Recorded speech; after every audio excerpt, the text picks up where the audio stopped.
the COVID vaccines cause heart damage. We're finding out the messenger RNA does not break down and get out of the human body. It's circulating in the bloodstream at least 3 years after the shots. Probably about 500 to 600,000 Americans have died of the vaccine. It's worse than a war. Can you take people back to 2020? I still remember this video of you appealing to the Texas Assembly where you just said that no one is trying to ascribe any protocol to deal with this. They never discussed treating a COVID patient.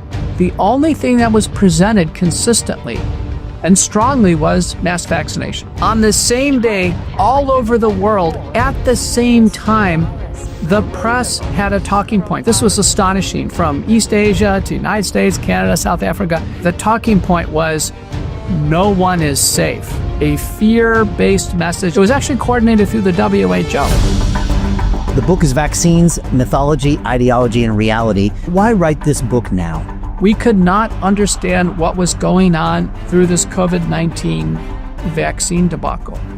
Once we studied smallpox, measles, and diphtheria, and tetanus, and polio, we found these common ingredients of fear at the population level, hubris and arrogance. And there's always been a lot of money in vaccines, and then power. Most of these vaccine leaders were at the right hand of the king or queen or the president. Edward Jenner in the UK, Louis Pasteur in France, Anthony Fauci in the United States. I mean, you can see this now. There's a history here of a non-scientific religious belief in vaccines as a talisman. The only thing that was presented consistently was get vaccinated.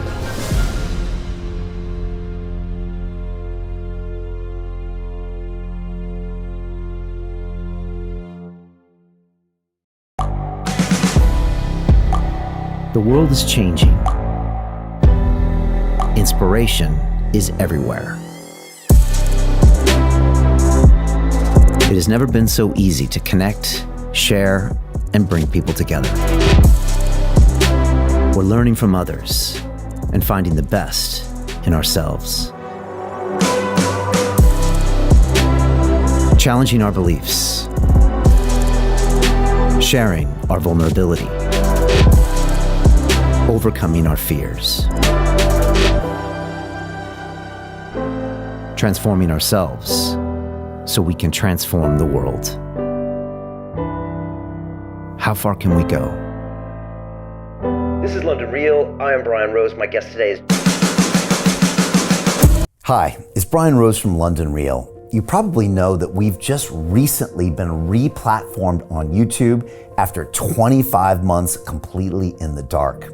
The truth is, I really need your help. What I really need you to do is click on that subscribe button right now, like this video, and maybe even leave a comment or share the link with friends. We're really fighting against an algorithm that's tried to keep us quiet for so long, and the more subscribers we have, the more people watch our content, the better guests we can bring you, the better content, and we can continue transforming lives. We've been doing this for 14 years now. I want to do this for another 14 years, but I really need your help. So click on that subscribe button, like the video, leave a comment, share this, and we're going to continue to bring you more and more great content. Thank you. This is London Real. I am Brian Rose. My guest today is Dr. Peter McCullough, the internist, cardiologist, and epidemiologist who became one of the most visible medical voices challenging the official COVID-19 narrative. You've authored over 1,000 scientific publications, testified before the U.S. Senate, U.S. House of Representatives, the European Parliament, and multiple state legislatures on public health policy and patient rights. During the pandemic, you developed the McCullough protocol for early treatment, and more recently, a base spike detoxification protocol for those concerned about vaccine-related health effects. Your latest book, Vaccines, Mythology, Ideology, and Reality, addresses what you call the largest public health policy failure in modern history. Today, we'll discuss what people should do if they're worried about the COVID-19 vaccine, why no country has issued a safety review, and why governments continue buying boosters despite collapsing demand. Peter, welcome back to London Real. This sounds like a science fiction movie, Brian. I just can't believe it. We've entered a time of great controversy, no doubt. No doubt. And I distinctly remember our previous conversation 3 or 4 years ago. And I remember watching your testimony in front of, I think it was the Texas Congress or the legislature there, where you were spelling out and talking about your frustrations that you couldn't take action. And I think that if I had just had the McCullough protocol, and if so many people would have known that, would have saved us so much struggle and pain. And so I guess I'll just kick it off. There's a lot of people around the world, doctor, that are worried about the effect that the COVID-19 vaccine has on their health. And there's so many questions. There's so many people talking about it, but I don't think they know what to do. What should they do? Well, you're broadcasting from Europe, and around the country, people took a whole array of different vaccines. So China and South America largely used the killed Sinovac coronavac vaccine, just the virus and killing it, injecting it. That looked like it was the most benign vaccine. And then there was a high-tech antigen vaccine called Novavax. We still have it available in the United States. That was probably next in line in terms of safety. Then we got into the genetic vaccines. These were big gambles. AstraZeneca and Janssen, nearly identical, by the way, adenoviral vaccines. And they were made by the same company, by the way, Emergent Biosolutions in the United States. And then lastly, the messenger RNA vaccines, Pfizer and Moderna. In the United States, 81% of Americans took one or more shots, according to USA Facts, which uses the CDC tabular data. But only 70% of Americans took 2 shots. Only 70% became fully vaccinated. Now, as you pointed out, the CDC won't even tell us how many people are taking boosters. We're on booster number 9. And my estimate is it's close to 0. The CDC won't tell us. You're right that the countries keep buying vaccines and then just point them down the drain. Wow. I want to get into why they're doing that, and maybe even why they have not issued any safety reviews. Look, we broadcast all throughout that time, and I was lucky to spend time with you and Jay Bhattacharya and Dr. Martin Kulldorff and Bobby Kennedy. And so I was in a beautiful seat and I could make a decision, but I know so many of my loved ones that just weren't privy to the information, and a lot of them regret taking it and they don't know what to do. And I'm wondering, how would people find out if they have side effects, or what they even could do to maybe protect against having taken that vaccine? People should know now that, let's focus on Pfizer, Moderna here in the United States. 94% of those who took a shot took one of the messenger RNA vaccines. We're finding out the messenger RNA does not break down and get out of the human body. So this is alarming. Kariko and Weizmann won the Nobel Prize for the process of pseudouridination, making the messenger RNA fully synthetic. And this synthetic genetic code is unassailable from human enzymes that normally would break it down. In research, we have some of my patients now in collaboration with Germany. We can find messenger RNA in the bloodstream, inside white blood cells, even in organs like the skin on skin biopsy, 3.2 years after the shots. The messenger RNA is still cranking out the spike protein. The spike protein is the spine on the surface of the virus. So it's this little spike here. The genetic code for the spike protein is produced in the body for an uncontrolled duration, an uncontrolled quantity. And what we do is we measure it. We measure the antibodies to the spike protein as a proxy for how much is in the body on a quantitative scale using the Roche Alexis platform. And then we can actually use research labs and directly measure spike protein.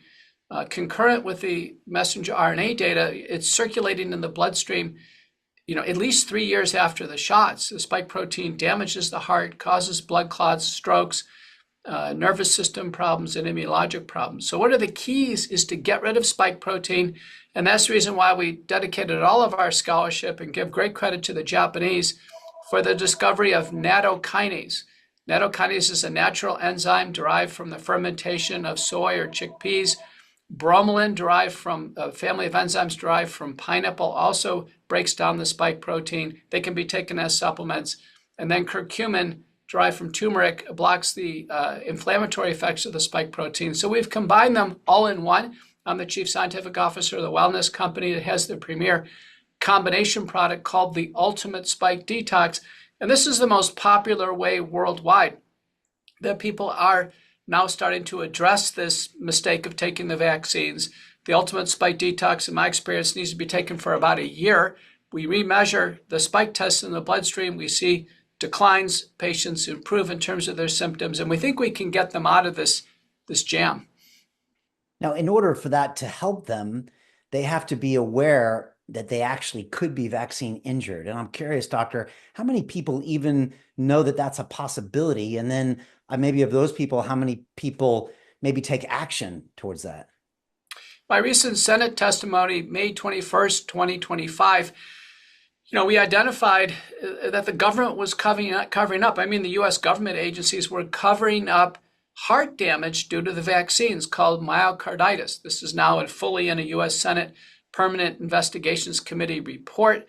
The vaccine manufacturers now put in the package insert an admission that the COVID vaccines cause heart damage. Wow. Well, I can tell you as a cardiologist, no degree of heart damage is acceptable.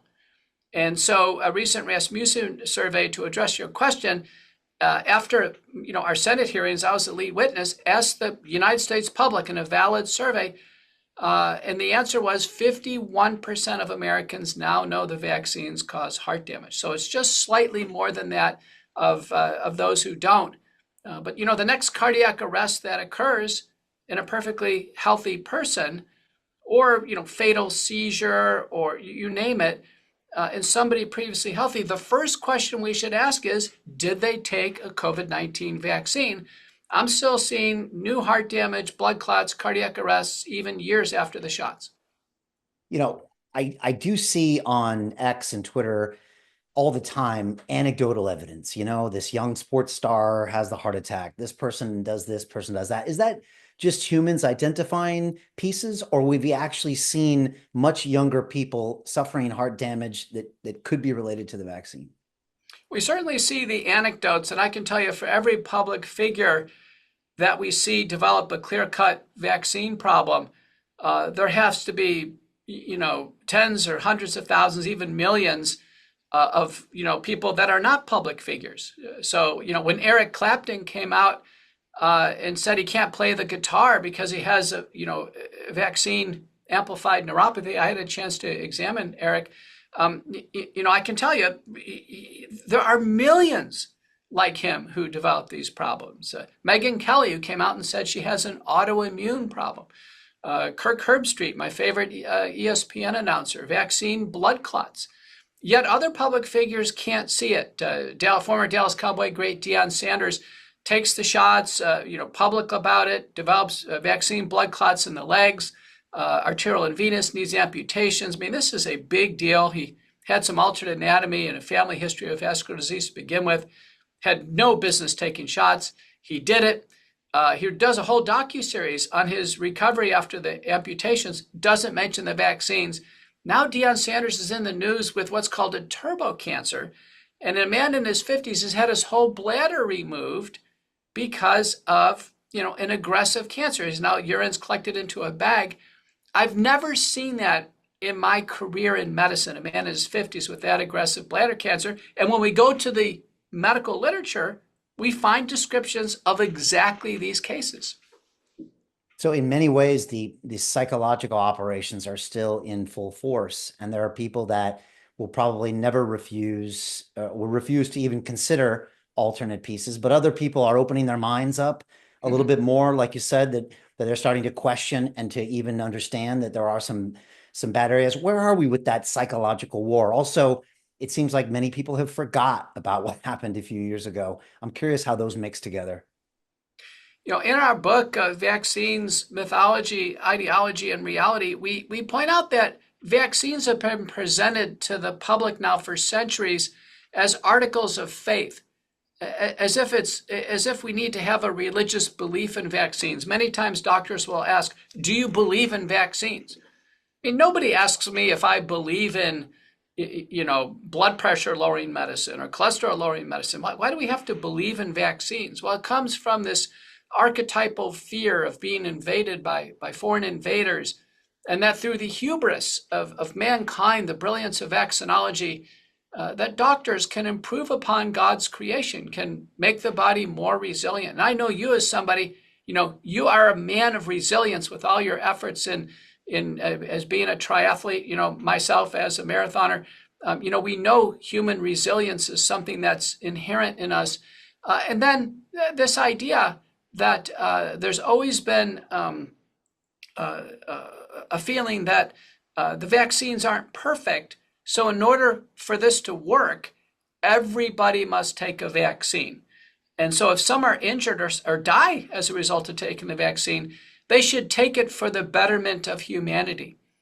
And that's called vaccine ideology. I think it's operative. The last time I testified in the Senate, there was no pushback on vaccine injuries, disabilities, and deaths. So from those on the other side, which was Richard Blumenthal and then Hawaii Governor Josh Green, they just kept saying it was worth it.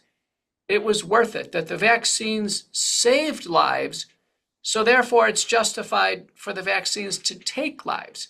And I think that's the ethical dilemma now that the public has come to realize. I was in a really tricky situation, doctor, because I was a man of science. I graduated from MIT with an engineering degree. And so I fell in love with the science. And in many ways, I was blinded by the science. And I still remember my live episode with Bobby Kennedy in May 2020, where I told him, vaccines are something I learned out at school and they clearly work. And he said, you know what, Brian? He said, when you get humans involved, this is when they don't work. And he broke it all down for me. But if I hadn't had that conversation, I think all of my science training would have made it very hard for me to see through that. And I'm wondering if you see this happen a lot with doctors that and other people in science, where is it blinded by it or seduced by it? I don't know what it is. Scientists actually, I think, seek security through consensus and through guidelines and through their societies. And like you, vaccines weren't a big part of my practice, but I never questioned them. I had taken all the vaccines. I had taken extra vaccines when I visited a rainforest one time. So I took a flu shot every year because that was necessary to be on medical staff. And, I took it. I just never questioned them. And then in the book, I just vaguely pulled together some recollections where my brother, who's here in Dallas, he had a colleague who just took a routine flu shot and developed Guillain-Barré syndrome, where he was paralyzed and bedridden the rest of his life. And it just raises the issue. The chances of you and I getting influenza per year are way less than 1%. If we get flu, we have multiple FDA-approved drugs, secondary antibiotics. It's a very treatable condition. Would you and I ever take any risk of being permanently paralyzed from a flu shot? Would we ever do that? And, that was really amplified with the COVID-19 vaccines. And myself and my co-author, John Leake, what we thought was, listen, if the vaccine community now can turn a complete blind eye to a massive number of deaths. In the United States, 19,000 deaths reported to the CDC by doctors who, have determined the vaccines are the cause of death. 1,000 Americans died in the vaccine center, or a few hours later. Another 1,000 died the next day. If our government can turn a blind eye to that, then what did happen over the course of history? And that's when we started to, do our research and scholarship. And we were astounded to learn that even in the late 19th century, people were put in jail in Boston, Toronto, and the UK if they refused a smallpox vaccine. Can you imagine? You're actually incarcerated if you don't go along with the vaccine narrative. Wow. I did not even know that was true. And why has no country issued a safety review? I know you spoke to Congress, and do you believe that the US will at some point do that? Obviously, I can see what Bobby's doing in there, but he's got a lot of things to do. How come no country has come out, and do you think they will? It was the topic of my Chautauqua lecture. I recently lectured in Chautauqua in Western New York. That's where, the Roosevelts have lectured and many dignitaries. You may recall Salman Rushdie was actually stabbed on stage in Chautauqua in 2022. Yeah. But at Chautauqua, Brian, what I did is I laid out these medical controversies where the medical orthodoxy is on the wrong side of things. Investment Club. Today, I consider it the best investment that I've ever made. We get 4 projects presented a week by their associated CEOs. Personally, I'm completely blown away by the quality of these projects, and I know of nowhere else where I would be given this same opportunity. Each week that passes, I feel more appreciative of the fact that I'm a member of this group. The vibe was just tremendous. Everybody's on the same wavelength. We just clicked. Everybody listened to each other, enjoyed their company. It was just magical. Take action. Don't take my word for it. Due diligence you need to do. And I really hope that someday down the road I see you in the club. It far exceeded expectations, without question.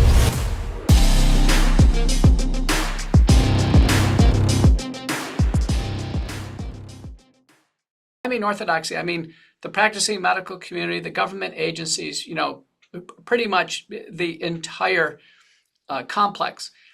And I pointed out that we had a cocaine epidemic. The first great cocaine epidemic was 1860 to 1920. Every medicinal made by Merck and Sanofi and all the drug companies was derivatives of cocaine. Cocaine was in Chianti wine, Coca-Cola. And all the journal articles were all about the salutary effects of cocaine. William Halsted, the father of modern surgery, became a cocaine addict because he was using it as an anesthetic and also self-experimenting. Sigmund Freud became a cocaine addict. So this was so bad that the doctors weren't doing anything about this.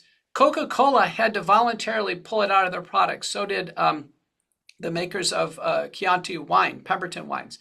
And it went all the way to Woodrow Wilson, who started to take action in 1913. Finally, in the UK, they just banned it.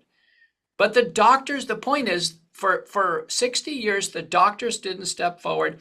There was one paper published in JAMA, our major medical journal in the United States, that expressed any concern about the rampant addictive properties of cocaine used in modern medicine. So that was the first example of 60 years the medical community could not rein it in on safety. The next example is smoking.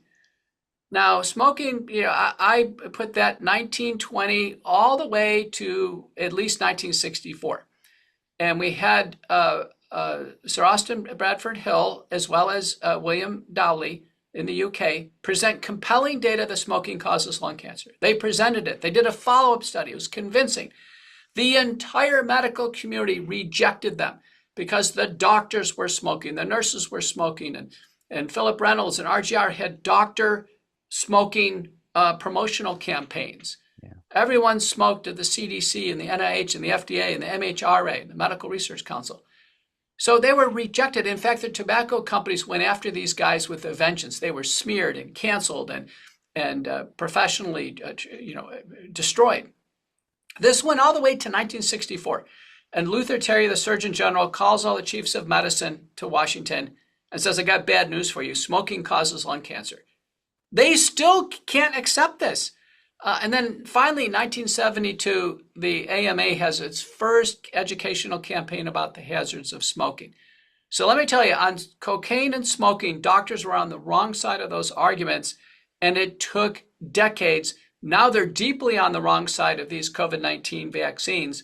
And I don't know how long it's going to take. We're 5 years into the vaccine debacle. I remember seeing these old Lucky Strike ads where 3 out of 5 doctors recommend Lucky Strike unfiltered cigarettes. And they're just shocking to read, and I guess it shows you the level of brainwashing then, and it's alive today. Right.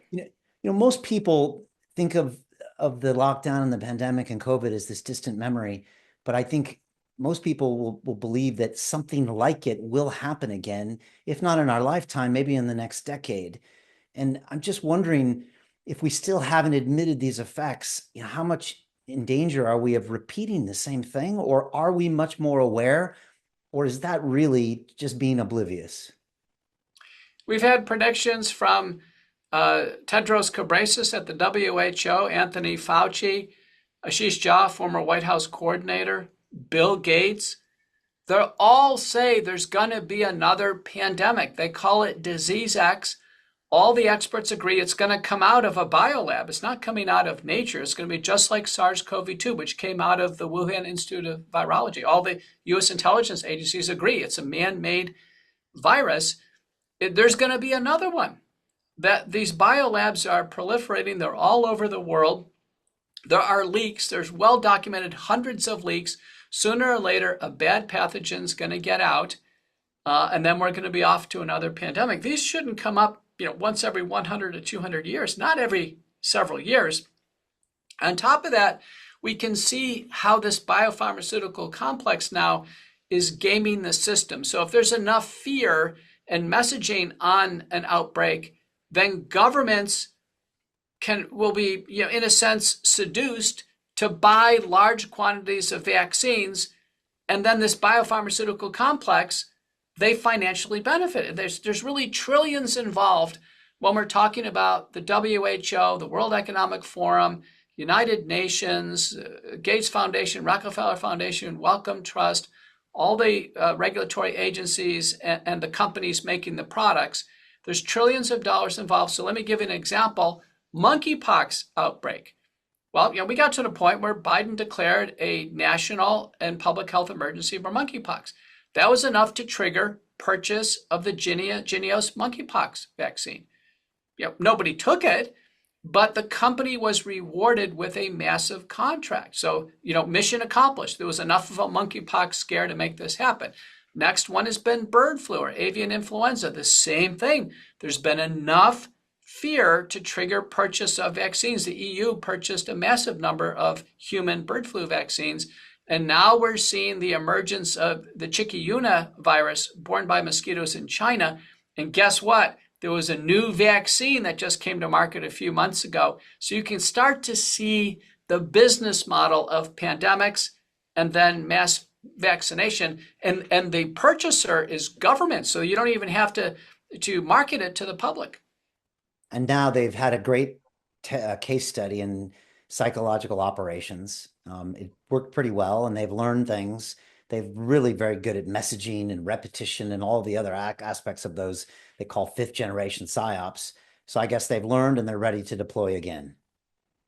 It looks like it. You can see some of these tactics. One of them is called flooding the zone. We highlight this in my first book, Courage to Face COVID-19. So let me give you an example, Brian. So in 2020, on the same day, all over the world, at the same time, the press had a talking point. This was astonishing, from East Asia to United States, Canada, South Africa. And in 2020, the talking point was, no one is safe. A fear-based message, and then some B-roll of some, grisly people wearing masks or in body bags. No one is safe. And so people have said, listen, how is that coordinated? Across all that, and investigative attorney Lisa Myron from Toronto believes it was actually coordinated through the WHO. WHO has over 190 member nations, and they have over what's called 140 national focal points.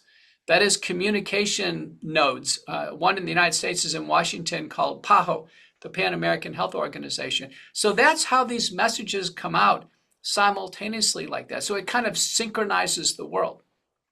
And it's just incredible how fear can be used. I remember, Doctor, extremely intelligent friends I had, MIT grads, successful entrepreneurs, billionaires, who, when that happened, because of that campaign of fear, these guys were the ones that were out there when their groceries were delivered, wiping down every single bottle and every single package. And I remember looking at him saying, this can't be the same person that could conquer anything in the real world, that could solve any problem, that had the resilience to do anything. And yet, when the fear was dialed in a certain way and coordinated, and maybe towards your health, I saw what I thought were extremely intelligent, credible people break down to where I couldn't even understand their decisions anymore.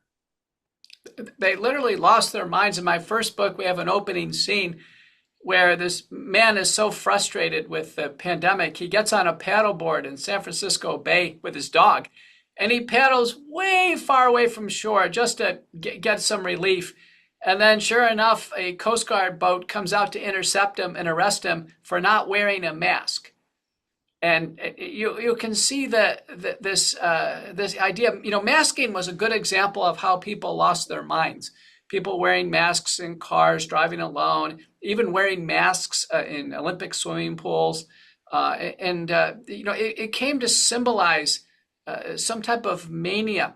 Another is just taking vaccines. Think about this. We're told right now, in our U.S. FDA, the new staffers, Prasad and Macquarie, they published a paper in the New England Journal of Medicine saying 1/3 of Americans should still be taking COVID vaccines.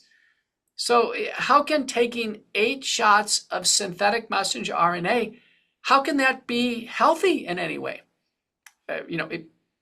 It's inexplicable. Yeah. You mentioned Tedros from the WHO, and I'm curious. I know that they had tried to get everyone to sign this. I think it was the Pandemic Preparedness Treaty, and I believe that Marco Rubio has opted out of that in the last month or so. And some people were calling that a pretty surprising step forward, where they were going to try to kind of seize control of sovereign nations in the event that they would determine there's a new pandemic. First of all, am I getting that right? And do you see that as a positive sign? Well, we had the Pandemic Treaty Alliance International Health Regulations. The United States didn't sign off at the last minute. It was Trump, and you're right, because the Department of State and USAID, our representatives, they pulled out. Kennedy, wanted us to pull out, and that was the right move. But, the UK signed on to it. So did all the other countries. What it does now is it gives, binding by international law, the WHO the ability to declare a pandemic, to declare contagion control measures like locking down, masking, and then the WHO can conduct and direct a global mass vaccination program. And this isn't just for human disease. They want dominion over all plants, animals, and humans. So the WHO is part of this incredible power grab that we're seeing worldwide, and this tension between globalization and then resistance to it. Doctor, you mentioned kind of, the history of the medical establishment not being able to recognize the cocaine issue, the tobacco issue, but is there any historical precedent for this entire vaccine debacle? Nothing close to it. I just can't imagine convincing the entire world to do something. Like you, I travel the world. There's great differences from country to country. You can't get countries to agree on anything. How the entire world fell into mass vaccination. The estimation is probably about 2/3 of the world's population took a vaccine. Now, the countries that essentially were unvaccinated, and they were simply too poor the governments to procure vaccines, like Ivory Coast or Haiti, they're the ones who came out the best. There's been multiple analyses showing the least vaccinated countries did the best. The most heavily vaccinated countries did the worst. And the countries that are fair about the data, like the Czech Republic, show it's among the vaccinated who are having difficulties with fertility and fetal loss and all-cause mortality skyrocketing. Because the vaccines contribute to cardiovascular mortality, to cancer outcomes, as well as the other fractions, all-cause mortality in 12 studies now is rising as a result of mass vaccination. Wow. Can you take people back to 2020 and you and the stand that you made? And again, I still remember this video of you appealing, to the, I guess it was the Texas Assembly, where you just said that, I could not understand as a medical professional that no one is trying to ascribe any protocol to deal with this. And you were just almost flabbergasted. And it felt like everybody in that room was nodding their head with you, saying, this guy seems to be making a ton of sense. It was almost like you were calling out the thing that nobody could see, maybe because of all the fear. I was wondering if you could walk us through that and what it was like to be that guy in 2020, because it wasn't easy. Well, in 2020, I was a full professor of medicine. I was the most published person in my field in history, and I saw this COVID-19 pandemic evolving. And within a few months, I realized that, there was no solution being proposed by Harvard or by Yale or UCLA or Emory or any of our marquee institutions. And across the world, nothing out of London, Karolinska, you can just go down the list. No academic medical center had an approach. They had no protocol. This was stunning. And people were getting sick at home. There were 2 bad outcomes, hospitalization and death. And the medical establishment was doing nothing to stop these hospitalizations and deaths. So I put all my efforts into this. Initially I got large research grants, dedicated my research team to this, developed a national team. We published the first protocol to treat COVID-19, and we published it in August of 2020. That's pretty rapid since it takes months to do all this work. And it became the protocol for the Association of American Physicians and Surgeons. I presented it in the U.S. Senate November of 2020. I mean, I did this everything as I possibly could. And fortunately, people were treated, and those who were treated did avoid hospitalization and death. Sadly, those who didn't, they ended up in the hospital or worse. But then as the vaccines rolled out early in 2021, I was called to the the Texas Senate, Health and Human Services. That's the video probably you're thinking of. And every presentation, I sat there for hours. Every presentation was about masking and lockdowns and personal protective equipment and vaccines. Not a single one was about treating sick patients. So I appealed to Senator Kulldorff, and I said, where is the interest in treating people sick right now? Why is everybody focused on a vaccine? A vaccine is not treatment. And people who take vaccines, they were still getting COVID. So we have to treat them anyway. And people had this blind spot to treatment. Well, that video, as you point out, that was picked up by Tucker Carlson. Tucker had me on the next couple months, and I sat down and explained this to him. He goes, I can't believe that Harvard, after a year and a half, doesn't know what to do when a sick COVID patient calls. It's all the brain power in Boston. You train there. I mean, I was the endowed visiting professor at Harvard in 2019. I lectured in 2 divisions, cardiology and nephrology. Listen, Boston's got a lot of brain power. Why were they suddenly out of intellectual ammo? They froze, and they could do nothing to help COVID patients. It's astonishing. Did they freeze? Were they told not to? Or is it just when you're motivated by money, it's easy? What do they say?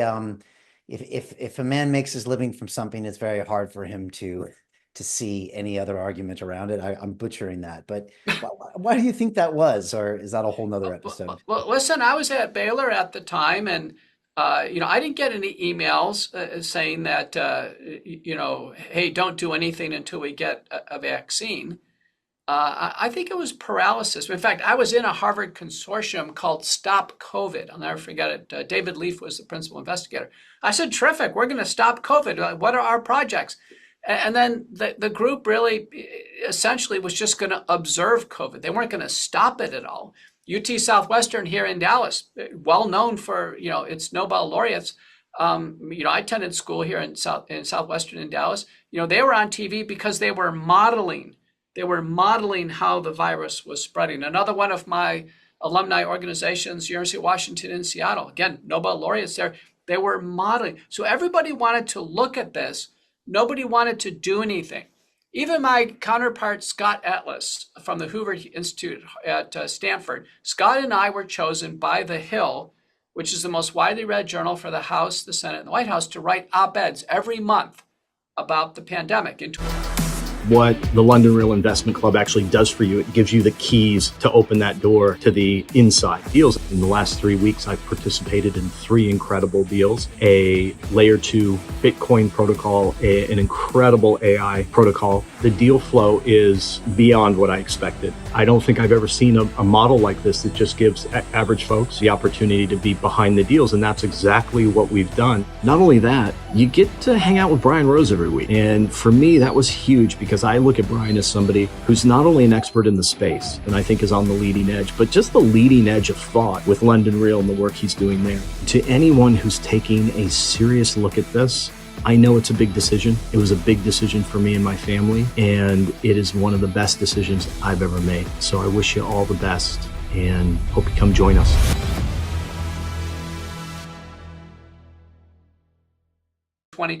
Scott was writing about how, masking and lockdowns, what have you.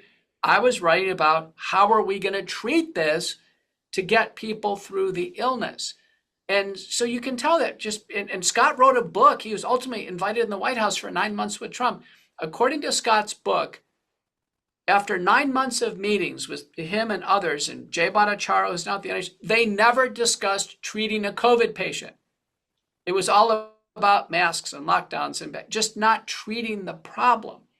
This is astonishing. Trump got an early version of the McCullough protocol in April of 2020. He got through the infection. It should be celebrated. But yet there's still to this day a blind eye in treatment. No, there was no channel in London that was presenting any updates of what people should do about COVID-19. And yet great literature was developing regarding using nasal sprays and gargles to prevent transmission. They were far more effective than vaccines.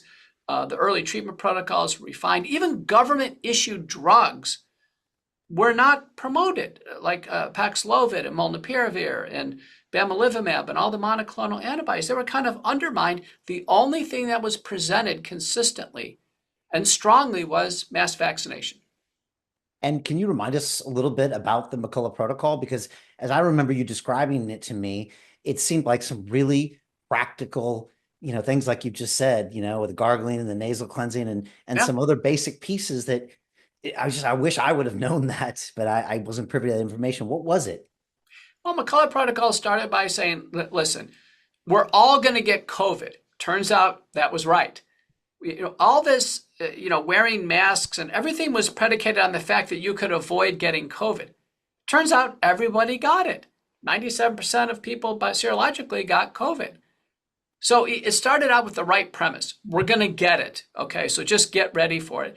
And then the next step was risk stratification, meaning it's seemingly a very mild illness. And largely people under 50, we didn't need to do anything. In fact, largely we didn't treat anybody under 50. But if they were, under 50 or over 50, we start to have problems: obesity, heart disease, lung disease, kidney disease, cancer, elderly. That's where the risks were high enough for hospitalization and death. We should do something. Well, what can we do? Open the windows, air out the house. All the transmission just about occurred in the home. Rebreathing the virus was re-amplifying the inoculum. So we need fresh air. I used to get my patients outside, front porch, back porch, all the time. Just don't stay in the house and keep rebreathing the virus.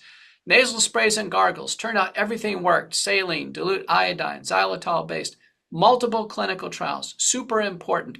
Twice a day for prevention, and then you can accelerate every 4 hours in acute treatment. There were even randomized trials of nasal sprays and gargles in the hospital, and they improved outcomes. Yet hospitals didn't adopt nasal sprays and gargles. After that, it was nutraceuticals and supplements. We had very good data. Every study done showed vitamin D was preventive and therapeutic at higher doses. Vitamin C, zinc. We used quercetin, had positive data. In Asia, they used other forms of medicinal and culinary herbs. And then an over-the-counter drug in the United States, famotidine. Huge University of Virginia study showed that as an antihistamine, that had benefit. After that, we moved into the antivirals, and there was always a choice. And this is where all the focus was, but there was always a choice: hydroxychloroquine, ivermectin, and when they came online, Paxlovid and Molnupiravir. And the antivirals were neither necessary nor sufficient, yet everybody wanted to focus on the antivirals. After that, antibiotics, very important, azithromycin or doxycycline, aspirin, corticosteroids for inflammation, colchicine for inflammation, and then... To continue watching the rest of the episode for free, visit our website londonreal.tv or click the link in the description below. Most people will never see this opportunity. Dubai luxury transformation projects have historically delivered 40 to 90% annual returns. That is incredible. These were once reserved only for insiders with access. I spent 15 years on Wall Street, and I learned this: the biggest returns always go to the people who get the call first. Now, you finally can. We've just received a brand new project with major upside potential. Allocations move fast. Click the link, apply now, and speak to my team. This is your chance to see what others never will.